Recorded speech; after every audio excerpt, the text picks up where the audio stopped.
Ողջույն հարգելի գործընկերներ, սկսում ենք Հայաստանի Գավաթի խաղարկության կիսաեզրափակիչ առաջին դիմակայության Արարատ Արմենյանն հանդիպման հետխաղյա մամուլի ասուլիսը միանգամից սկսենք հարցերով մարշի առաջին օգնական Գաբրիել Կողտոյի հետ ողջույն։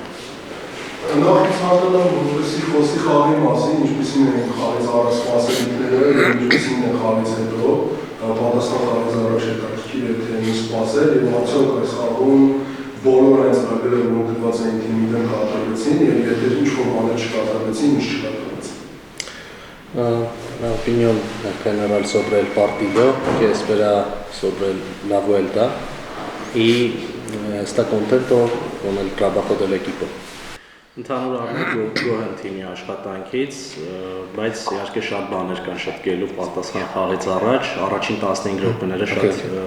լավ սկսեցինք, լավ մտանք խաղի մեջ, բայց հետո մեզ հետ ինչ-որ բան տեղի ունեցավ, սկսեցինք շատ պատասխանատու դիրքերում գնդակներ կորցնել, ինչը վտանգ առաջացրեց ու ի վերջո գոլ բաց թողեցինք, ընդմիջման ժամանակ շատ հանգիստ զրույց ունեցանք, ինչից հետո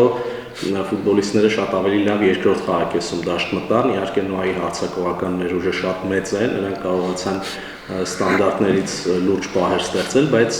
խաղակեսի երկրորդ հատվածում մենք էլ ավելի շատ գոլային պահեր ստեղծեցինք խաղային իրավիճակներից, պատասխան խաղին մոտենում ենք լավատեսորեն, մեր նպատակը մնում է հաղթելը, ոչ միայն հաջորդ խաղը, այլ նաև ընդհանուր դիմակայությունը, իհարկե կան բազմաթիվ շտկելու գործոններ, բայց ընդհանուր առմամբ գոհ ենք ու հավատում ենք, որ կարող ենք հաղթել։ Արդյոք Փյունիկի հետ խաղից հետո կան որոշակի ֆիզիկական հոգացություն, թե ոչ։ Después del partido de Punic hubo cansancio.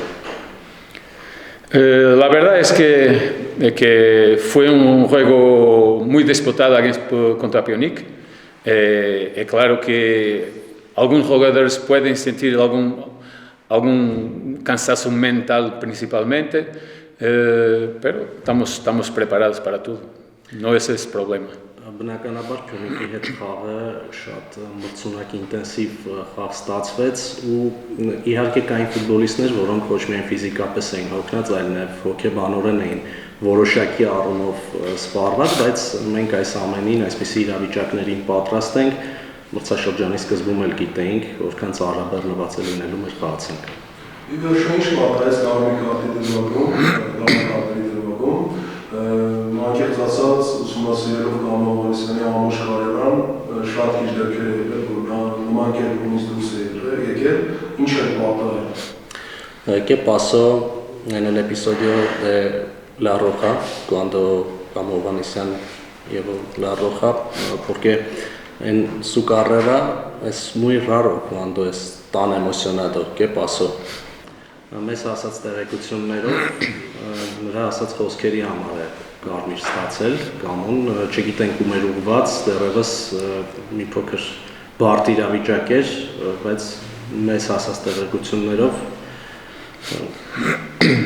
վատ բառեր ասելու պատճառով է Գարմիր քարտ ստացել։